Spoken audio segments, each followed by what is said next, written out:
네, 반갑습니다. 하늘땅입니다. 제가 내 맘대로 간단 소개라고 법정 스님이 사랑한 책들을 거의 다 이제 소개가 맞춰가고 있습니다. 그리고 한 줄 한 장, 한 줄 명상으로 그 짧은 글들을 소개하고 있는데 아무래도 이렇게 책 내용을 제대로 전달하는데 조금 한계가 있는 것 같아서요. 책을 조금 더 깊이 들어가 보는 시간을 가져야겠다는 생각이 들었습니다. 어, 제가 제일 좋아하는 책이자 그다음에 가장 같이 나누고 싶은 책을 굳이 꼽으라면은 이 50권 책 중에서 나는 왜 너가 아니고 나인가라는 책이거든요. 이 책은 이제 연설문들 이렇게 모아놓은 짤막짤막한 이야기들을 모아놓은 책입니다. 이 책들을 한번 조금 더 깊이 있게 봐야 되겠다 하고 생각을 하고, 어, 이제 오늘부터 한번 시작해 볼까 합니다. 첫 번째, 이 책의 제일 처음에 나와 있는 연설문은 시애틀 추장님의 어떻게 공기를 사고 판단 말인가 라는 제목으로 시애틀 추장님이 이 연설문이 나와 있습니다. 음, 시간적인 그 순서대로가 아니라 시애틀 추장을 아마 제일 처음에 이렇게 배치를 해 두신 것은 그만큼 이제 우리에게 유명하시기 때문일 거고요. 그다음에 이 짧은 그 연설문 하나가 이 인디언의 사상을 가장 대표하는 그런 성격의 것이기 때문에 시간 순서와 상관없이 이 시애틀 추장님의 그 연설문을 가장 먼저 소개하고 있는 것 같습니다. 시애틀 추장님은 이제 1790년생이시고요. 1866년에 이제 돌아가셨습니다. 어, 이 이 미국의 시애틀의 잠 못 이루는 밤 있잖아요. 그 시애틀이라는 도시가 바로 이 시애틀 추장님한테서 왔고요. 이름이요. 그 원래 이름은 이제 시엘트라고 합니다. 시엘트죠. 정확한 발음은 저도 원주민 언어니까 모르겠지만 시엘트시고 그 비슷한 영어식 발음으로 시애틀 이렇게 해서 이제 시애틀이라는 도시가 생긴 거죠. 어, 예상하신 대로 이 시애틀 추장님이 이 부족이 살고 있는 지역이 바로 시애틀 지역과 그 인근이었습니다. 제가 지금 밴쿠버에 살고 있는데 시애틀 가깝잖아요. 여기 밴쿠버 위에 보면 스퀘어미시라는 동네가 있거든요. 도시 이름입니다. 동네 이름인데 스퀘어미시족 이 부족 이름이거든요. 캐나다는 그런 그 원주민 언어를 이용한 도심, 길 이름, 도시 이름들이 제법 있습니다.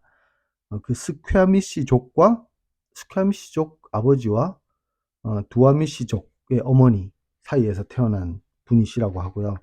이분이 이제 왜 유럽인들이 유럽에서 가까운 쪽이 동쪽이니까 뉴욕 쪽, 그죠? 그쪽에서부터 들어왔다가 이 시애틀까지 서쪽 끝까지 오기까지는 시간이 많이 걸렸을 거 아닙니까? 이렇게 정복도 해야 되고 이 땅도 뺏어야 되고 그러는 와중에 이제 이 시애틀이 처음 이제 백인 이 지방 서쪽 미국의 서쪽 지방까지 유럽인들이 왔을 때는 이미 시애틀이 어렸을 때였다고 합니다. 그리고 이분이 돌아가실 때까지 그 세월 동안 이제 눈으로 다 보고 어떻게 이 백인 유럽인들이 와서 유럽인들에게 다 뺏기는지를 직접 보신 거죠. 어, 일단은 이 연설문은요, 인디언들은 글이 없었잖아요. 그래서 이 말하는 게 말이 바로 이 전달 수단이고, 그 다음에 말로써 이렇게 지혜를 전달하고, 그래서 말하는 것에 아주 뛰어났다고 합니다. 이 연설문은 직접 쓰신 게 아니라, 시애틀 추장과 절친했던 친구라는 분이, 헨리 스미스라는 분이 계신데, 이걸 기록해 둔 거죠. 그때 연설문을. 그리고 이제, 뭐 이분이 이제 2년 동안, 두아미시족 언어를 배우고 난 다음에 이렇게 기록하신 거라서, 인디언들이 느끼는 그것을 이제 얼마나 정확하게 번역을 했는지 잘 모르겠습니다만, 어쨌든 적어둔 걸 30년이 지난 뒤에 이제 공개를 하게 됩니다. 그리고 이 시애틀 추장님의 이 연설이 아주 유명해지게 되죠. 물론 이제 그 뒤에 이건 뭐 시애틀이라는 사람은 가짜다, 뭐 이런 뭐 말도 안 되는 모함, 그 다음에 뭐 이런 걸로 언론 플레이도 많이 했었고요. 어쨌든 지금은 여러 가지 면에서 이제 그 여러 가지 면에서 배울 점이 많거든요. 한번 이 내용을 한번 다 읽어드리지 못하고 양이 얼마 되진 않는데, 다 읽는 것보다는 제가 좀 나누고 싶은 몇 구절만 한번 읽어보겠습니다. 우리가 다 사라진다 해도 나는 슬퍼하지 않으리라. 얼굴 흰 형제들이 이 대지를 다 차지한다 해도 나는 그들을 비난하지 않으리라. 그것은 누구의 책임도 아니며 우리 자신의 책임이기도 하니까. 우리의 젊은이들이 얼굴 흰 사람들의 부당한 행동에 대해 화를 내면서 자신들의 얼굴에 검은 물감을 칠했을 때 그들의 가슴 역시 검게 변해버렸다. 그러나 우리 희망을 갖자. 우리 얼굴 붉은 사람들과 얼굴 흰 형제들 사이의 적대감이 다시는 되살아나지 않기를. 서로를 적대시할 때 우리는 모든 것을 잃기만 할 뿐 얻을 것이 아무것도 없다. 우리가 어떻게 공기를 사고 팔 수 있단 말인가? 대지의 따뜻함을 어떻게 사고 판단 말인가? 소유하지도 않은 것을 어떻게 사고 팔 수 있단 말인가? 우리는 대지의 일부분이며 대지는 우리의 일부분이다.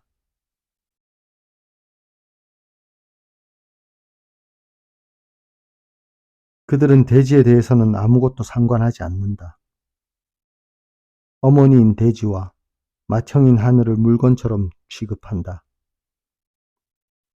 결국 그의 욕심은 대지를 다 먹어치워 사막으로 만들고야 말 것이다. 우리가 대지를 팔아야 한다면 당신들은 알아야 한다. 그 공기 또한 우리에게 더없이 소중한 것임을. 살아있는 모든 것들에게 숨결을 불어넣어 주는 것이 공기이며 모든 아침마다 우리가 맞이하는 것도 그 공기다.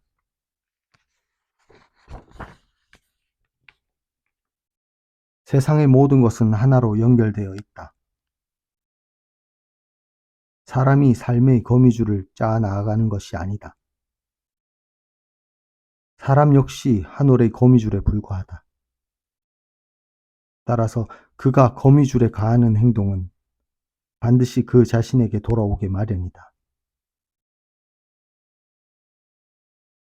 대지는 인간에게 속한 것이 아니며 인간이 오히려 대지에게 속해 있다. 그것을 우리는 안다. 당신들의 신은 우리의 신이 아니다. 당신들의 신은 당신들만을 사랑하고 우리는 미워한다. 그 신은 강한 두 팔로 얼굴 흰 사람들을 사랑스럽게 감싸 안으며 마치 아버지가 어린 아들을 인도하듯 그들을 인도한다. 하지만 자신의 얼굴 붉은 자식들에 대해서는 잊어버리기로 한 것 같다. 정말로 우리가 그의 자식인지는 모르지만 우리의 신, 위대한 정령조차도 우리를 버리고 떠난 듯하다.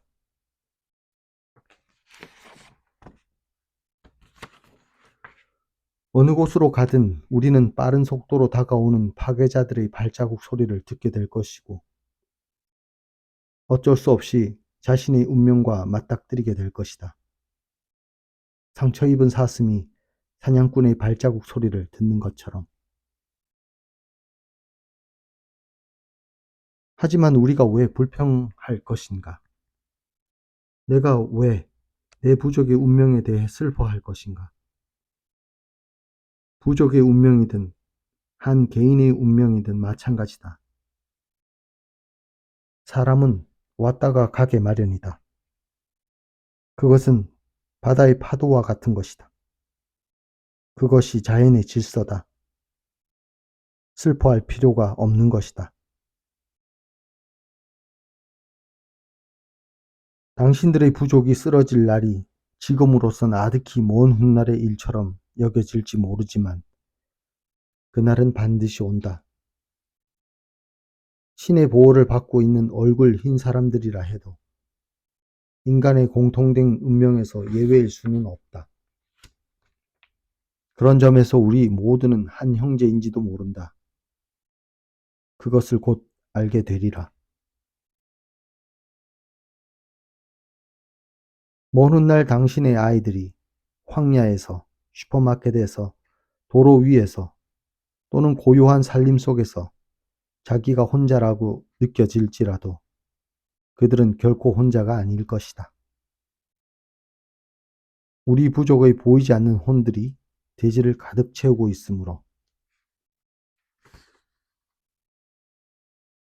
얼굴 흰 사람들은 결코 고독하지 않으리라. 지금 내가 죽은 자라고 했던가? 그렇지 않다. 죽음이란 존재하지 않는다. 다만 변화하는 세계만이 있을 뿐이다.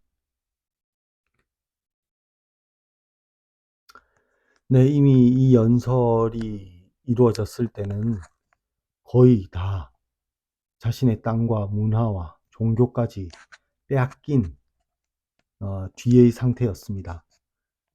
인디언의 입장에서는 절망할 수도 있고 또 막 분노했을 수도 있습니다. 하지만 이 시애틀 추장의 통찰은 지혜는 젊은이 이들에게조차도 싸우지 말라고 하죠. 결국은 같은 형제이고 물론 우리 인디언들이 생각하는 세상의 방식은 이러이러하다. 그리고 너희가 말하는 종교나 너희의 방식들이 이런 문제가 있을 수 있다. 그러니 이런 것을 조심하라.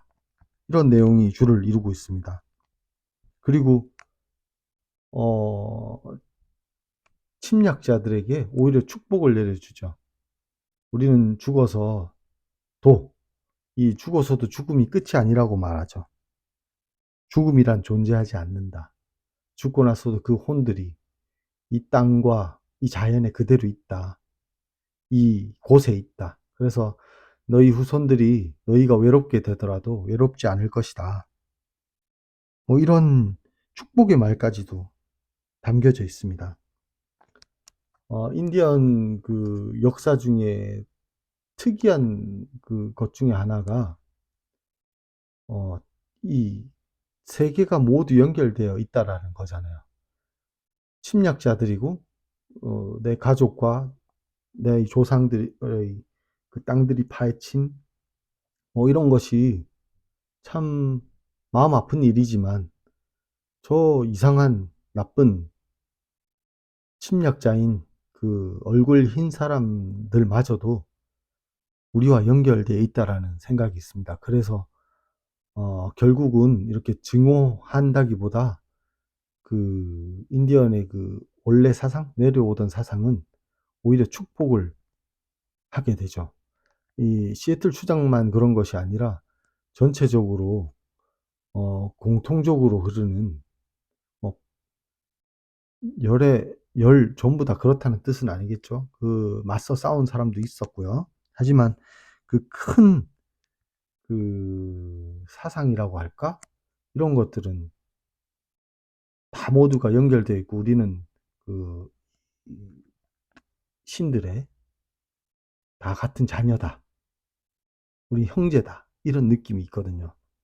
그래서 결국은 자기 자리를 내어주고 자기 민족의 부족의 미래가 부족의 불꽃이 다 꺼져 가는데도 불구하고 상대를 축복해 주게 됩니다.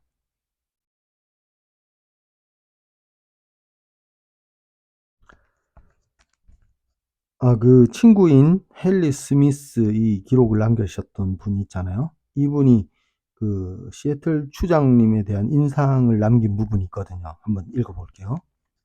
인디언들이 신은 뒤축 없는 모카신을 신고서도 그는 키가 180cm를 넘었고 당당한 어깨와 벌어진 가슴, 균형 잡힌 체격을 지니고 있었다. 크고 지적인 눈은 때로는 강렬했고 때로는 다정했다. 한 위대한 영혼의 순간순간 변화하는 마음이 그 눈을 통해 생생하게 표현되었다. 또한 그는 되게 고요하고 엄숙하고 위엄이 있었다. 마치 소인국의 거인처럼 군중 속을 걸어 다녔고 그의 조용한 말이 곧 법이었다. 그가 부족회의에서 연설을 하거나 부드럽게 충고하기 위해 자리에서 일어설 때면 모두의 시선이 그에게로 집중되었다. 말할 줄 모르는 샘에서 쏟아지는 거침없는 폭포 소리와 같이 우아한 문장들이 그의 입술을 타고 흘러나왔다. 아메리카 대륙 전체를 통틀어 더 이상 훌륭한 전사를 찾아보기 힘들 만큼 그는 기품 있고 당당했다.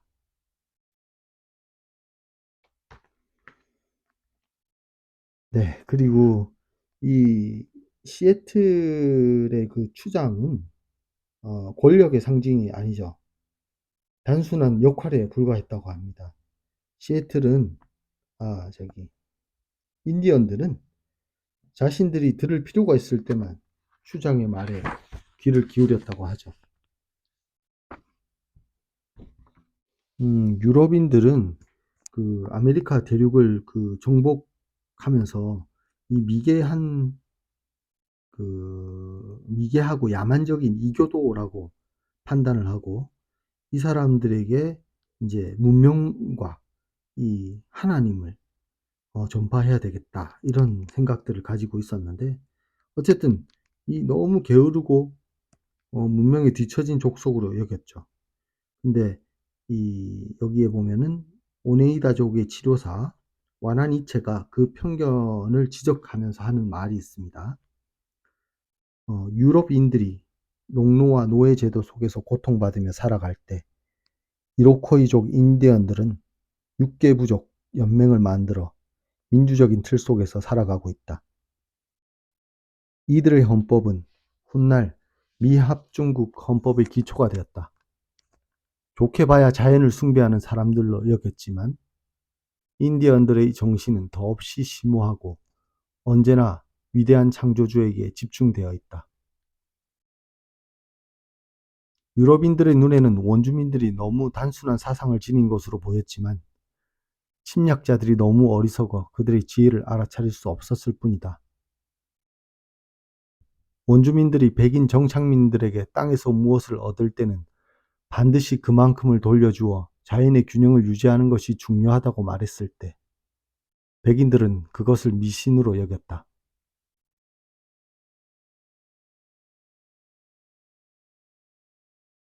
나무가 자신들의 친척이며 그것들 없이는 모든 삶이 끝난다고 인디언들이 말했을 때 백인들은 그것을 웃음거리로 삼았다. 그러나 지금 우리는 사막이 넓어지고 대기가 점점 더워지는 현상을 목격하고 있다. 이 모두가 나무를 잘라버렸기 때문에 생겨난 일이다.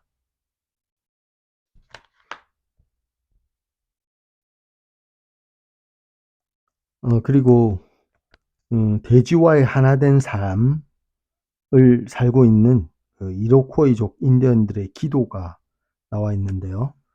이 기도도 이 찬찬히 생각해 보면 참 멋있는 기도 같습니다. 한번 읽어 보겠습니다. 밤과 낮을 쉬지 않고 운항하는 어머니 대지에게 고마움을 전합니다. 다른 별에는 없는 온갖 거름을 지닌 부드러운 흙에게 고마움을 전합니다. 우리 마음도 그렇게 되게 하소서. 해를 향하고 서서 빛을 변화시키는 이파리들과 머리카락처럼 섬세한 뿌리를 지닌 식물들에게 고마움을 전합니다. 그들은 비바람 속에 묵묵히 서서 작은 열매들을 매달고 물결처럼 춤을 춥니다. 우리 마음도 그렇게 하소서. 하늘을 쏘는 칼새와 새벽의 말없는 올빼미의 날개를 지탱해주는 공기에게 고마움을 전합니다. 그리고 우리 노래의 호흡이 되어주고 맑은 정신을 가져다주는 바람에게 우리 마음도 그렇게 되게 하소서. 우리의 형제 자매인 야생동물들에게 고마움을 전합니다. 그들은 우리에게 자연의 비밀과 자유와 여러 길들을 보여주고 그들의 젖을 우리에게 나눠줍니다. 그들은 스스로 완전하며 용감하고 늘 깨어 있습니다. 우리 마음도 그렇게 되게 하소서. 물에게 고마움을 전합니다. 구름과 호수와 강과 얼음산에게도. 그들은 머물렀다가 또 여행하면서 우리 모두의 몸을 지나 소금의 바다로 흘러갑니다. 우리 마음도 그렇게 되게 하소서. 눈부신 빛으로 나무 둥치들과 안개를 통과해 곰과 뱀들이 잠자는 동굴을 덮여주고 우리를 잠에서 깨어나게 하는 태양에게 고마움을 전합니다. 우리 마음도 그렇게 되게 하소서. 수억의 별들, 아니 그것보다 더 많은 별들을 담고 모든 힘과 생각을 초월해 있으면서 우리 안에 있는 위대한 하늘, 할아버지인 우주 공간에게 고마움을 전합니다. 우리 마음도 그렇게 되게 하소서. 그리고 이 연설문 끝에 이 인디언들의 인용문들이 있습니다. 어떤 부족에 누가 이런 말을 했다라는 그냥 짤막짤막한 인용문들이 있는데 그 인용문 중에서도 몇 개를 한번 찾아서 읽어보겠습니다. 거북이 섬의 주민들은 약초를 캘 때에도 먼저 그 약초의 추장인 그 지역의 가장 큰 약초에게 선물을 바치고 허락을 구했다. 만일 부탁이 받아들여지지 않으면 그 지역을 떠났다. 허락을 받는다 해도 처음 발견하는 7개의 약초는 손대지 않았다. 약초들이 계속해서 번성하고 다음 7세대가 그것을 이용할 수 있게 하기 위해서다. 거북이 섬 주민들이 볼 때 얼굴 흰 사람들은 자연의 조화에 대해서는 문맹이나 다름없다. 그들은 자연의 언어를 이해하지 못한다. 그들이 그토록 파괴적인 이유가 바로 거기에 있다. 아메리카 원주민 철학이라는 책에서 발췌된 거고요. 대지를 잘 돌아보라. 우리는 대지를 조상들로부터 물려받은 것이 아니다. 우리의 아이들로부터 잠시 빌린 것이다. 인디언 격언이라고 합니다. 어떤 식으로든 서로 연결되지 않는 것이란 존재하지 않는다. 모두가 서로 연결돼 있기 때문에 우리가 하는 모든 행동은 우주 전체에 영향을 미친다. 따라서 우리는 이렇게 배웠다. 아침에 일어나면 천막 밖으로 나가기 전에 무릎을 꿇고 앉아 만물을 지으신 이에게 저를 용서하소서 하고 기도하라고. 세상 만물에게도 그렇게 기도해야 한다. 당신의 발자국으로 풀줄기 하나를 구부러뜨리기 전에. 그런 다음 비로소 세상 밖으로 나가 다른 생명체들에게 피해를 주지 않고 자신의 자리를 발견해야 한다. 그리고 이것은 나바호족의 노래인데요. 나는 땅 끝까지 가보았네. 물이 있는 곳 끝까지도 보았네. 나는 하늘 끝까지 가보았네. 산 끝까지도 가보았네. 하지만 나와 연결되어 있지 않는 것은 하나도 발견할 수 없었네. 네, 이렇게 시애틀 추장님의 연설, 그리고 나는 왜 너가 아니고 나인가, 이 책의 가장 먼저 처음에 나온 연설문을 소개해 드렸습니다. 이 책, 나는 왜 너가 아니고 나인가는 정말 좋은 책이고, 하나도 빠뜨릴 게 없는 책입니다. 다 읽어보셔야 좋겠지만, 이제 소개해 드리는 입장에서 제가 최선을 다해서, 어, 하나의 연설문도 빠뜨리지 않고 요약을 해서 또, 여러분과 찾아뵙도록 하겠습니다. 자, 오늘은 여기까지 하겠습니다. 감사합니다.